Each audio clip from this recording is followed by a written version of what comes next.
Hello दोस्तों, कैसे हैं आप सभी का स्वागत है आपके अपने इस YouTube चैनल हिंदी की बिंदी में। तो दोस्तों, आज हम बात कर रहे हैं रीतिकाल की। तो हिंदी साहित्य में रीतिकाल की जो समय सीमा है वो 1700 से 1900 के लगभग, यानी कि वर्ष 1643 से 1843 ईस्वी तक के बीच की मानी गई है। इस समय को जो है वो रीतिकाल के नाम से जाना जाता है। तो ये जो मान्यता है वो सर्वमान्य जो है वो यही समय सीमा दी गई है। और रीतिकाल को जो है उत्तर मध्यकाल भी कहा जाता है। जो भक्तिकाल है, भक्तिकाल को पूर्व मध्यकाल और रीतिकाल को उत्तर मध्यकाल भी कहते हैं। अब बात करते हैं कि रीति का अर्थ होता क्या है। तो रीति का जो अर्थ होता है वो है पद्धति, यानी कि रस, अलंकार, गुण, ध्वनि और नायिका भेद आदि काव्यांकों के विवेचन करते हुए, इनके लक्षण बताते हुए रचे गए काव्य की प्रधानता के कारण इस काल को रीतिकाल कहते हैं।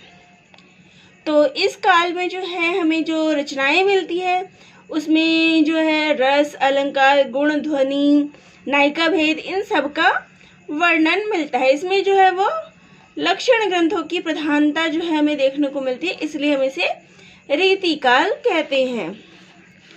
और इस काल को जो है इस काल में जो कविताएं रची गई थी, रचनाएं रची गई थी, वो श्रृंगारिक रचनाएं थी। अधिकतर रचनाएं जो है वो श्रृंगार रस की थी, इसलिए इसको हम श्रृंगार काल भी कहते हैं। इसमें अलंकार भी, बहुत सारे काव्यों में जो है अलंकार भी देखने को मिलते हैं, इसलिए इस काल को जो है अलंकृत काल भी कहा जाता है। तो यहाँ अपने रीतिकाल को अलग अलग नाम भी देख लिए हैं।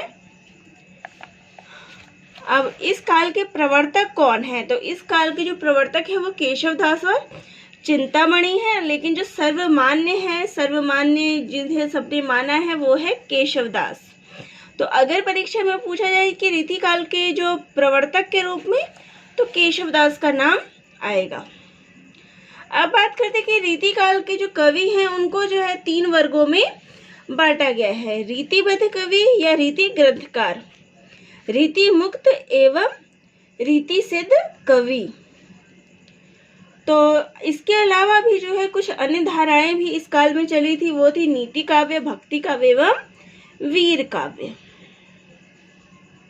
तो इसके बाद अब हम बात करते हैं सबसे पहले रीतिकाल के नामकरण की, कि इसका नामकरण रीतिकाल जो है क्यों पड़ा। अलग अलग मतलब लोगों ने इसको अलग अलग काल कहा है। तो मिश्र बंधु ने इसे आदि, मध्य और आधुनिक काल के कहा है। शुक्ल ने जो है वो रीतिकाल नाम जो है शुक्ल का दिया हुआ है।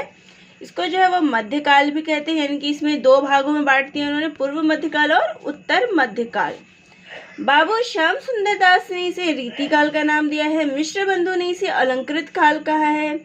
पंडित विश्वनाथ प्रसाद मिश्र ने इसे श्रृंगार काल कहा है। तो ये जो पॉइंट्स है वो परीक्षा के लिए महत्वपूर्ण है कि शुक्ल ने इसे रीतिकाल कहा है, बाबू श्याम सुंदर दास जी ने इसे रीतिकाल, मिश्र बंधु ने अलंकृत काल और पंडित विश्वनाथ प्रसाद मिश्र ने इसे श्रृंगार काल कहा है। अब सबसे पहले देखते हैं कि रीति ग्रंथकार कवि व उनकी रचनाएं कौन सी है। तो रीतिबद्ध कवियों की रचनाएं कौन कौन सी है।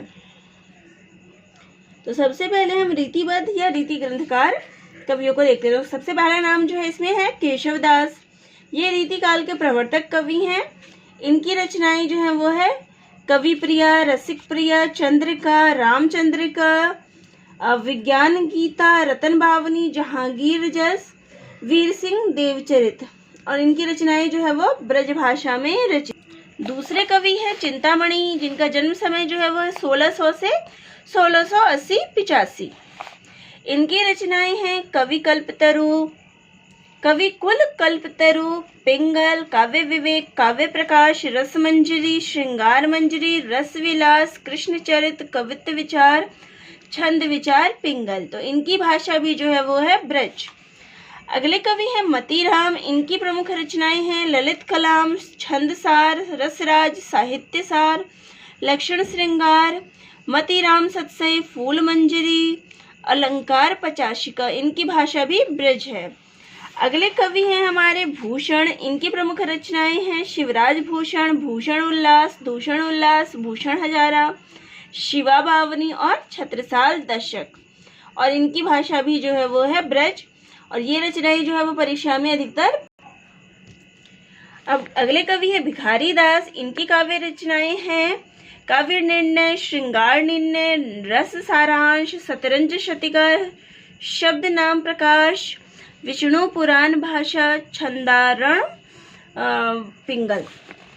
अगले कवि हैं देव। इनकी प्रमुख रचनाएं हैं रस विलास, भवानी विलास, भाव विलास, कुशल विलास, जाति विलास।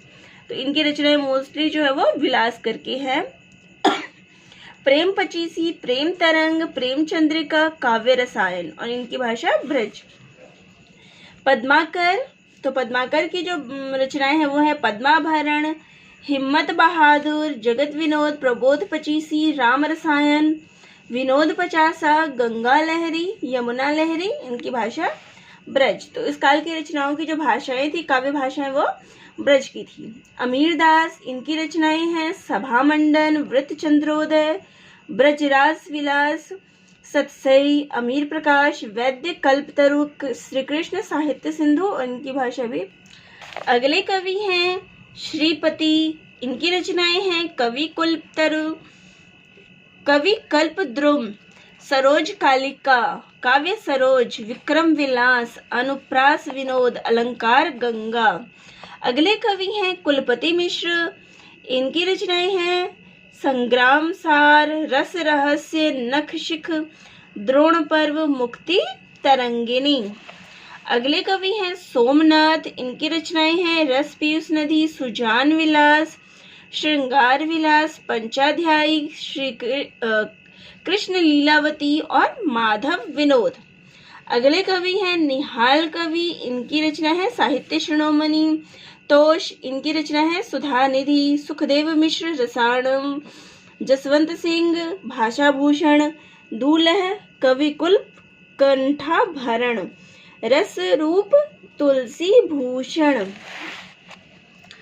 अगले कवि हैं कालिदास। इनकी रचना है वधु विनोद, कालिदास हजारा, सुरती मिश्र, काव्य सिद्धांत, वैरी साल, भाषा भरण, बेनी, नवरस तरंग।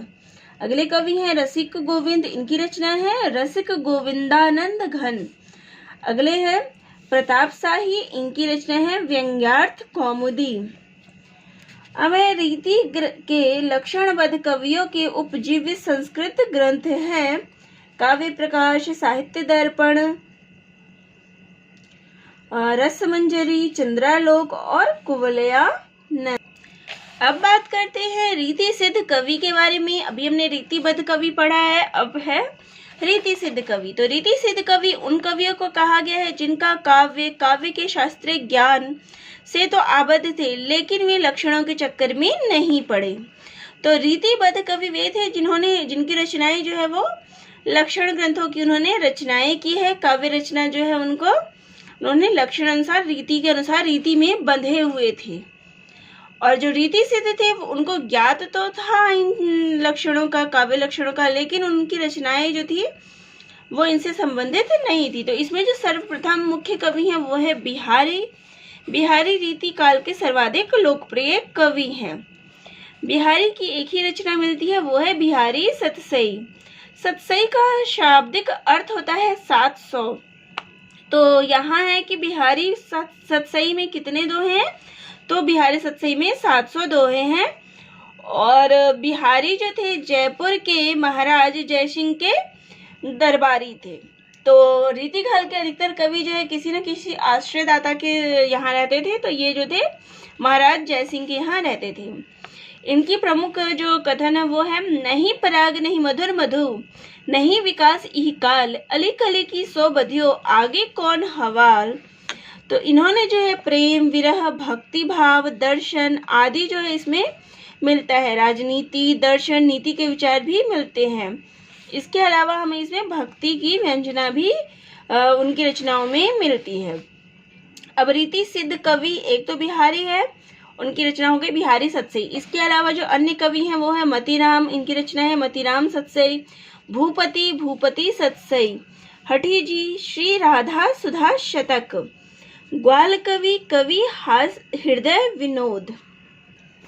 अब बात करते हैं रीति मुक्त कवियों की और उनकी रचनाओं की। तो रीति मुक्त से ही मुक्त यानी कि स्वच्छंद। तो रीति मुक्त भाषा से हमें पता चल जाता है मुक्त से कि ये स्वच्छंद काव्य है। तो इसमें जो है जो प्रधान जो काव्य का रस था वो भाव जो था वो भाव प्रधान था।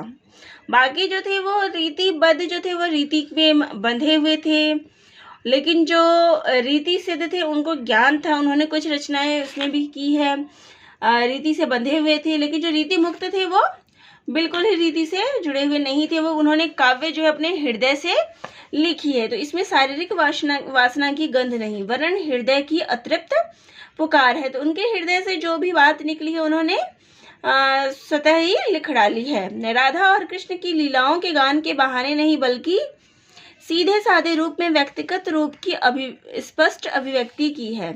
भावात्मक वक्रता, लाक्षणिकता, भावों की व्यक्तिकता, मार्मिकता, स्वच्छंदता आदि इसी वर्ग के कवियों की विशेषताएं हैं।